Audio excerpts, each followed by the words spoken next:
It's been 28 years since Scotland was last at a World Cup, but with Donald Trump throwing his weight around, there are now serious calls for Scotland and the rest of Europe to pull the plug on the 2026 tournament to teach him a lesson. Before we get into that, let's look at what the US president has done this time to cause all of this outrage. In a nutshell, he wants to buy Greenland again.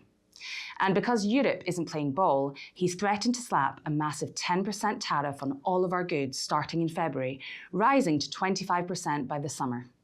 On top of that, he's angry because he didn't win the Nobel Peace Prize, saying he no longer feels an obligation to think about peace. But is ditching this beautiful game really the way to fight a trade war? One man who definitely doesn't think so is the SNP's Westminster leader, Stephen Flynn. Flynn is a fully paid-up member of the Tartan Army. He's followed Steve Clarke's side in Germany and he's never shy about his love for the game. He's come out against these boycott demands, insisting that pulling Scotland out of the tournament is simply not the right route. He told the BBC, "This is a deeply serious time, and of course all of us are concerned about the impact the President's actions are going to have on security and the ability to deal with the threats we face. But considering a boycott of the World Cup is low down the priority list on how to respond to the President.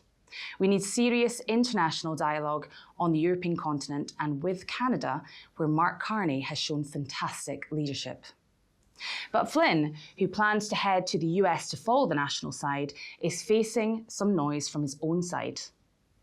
Former SNP MP Hannah Bardell appeared on Scotland Tonight, suggesting we need radical action to hit back at Trump's threats.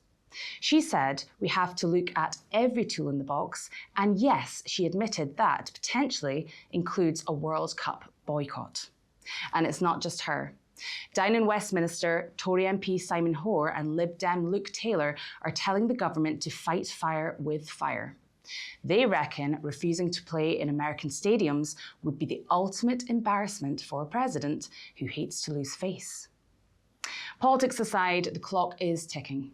The World Cup kicks off on June the 11th. The Tartan Army are already booking flights and hotels for our matches in Boston and Miami. It's been a long wait to get back on the world stage, but with a trade war looming, the question remains, will politics blow the final whistle before a ball is even kicked?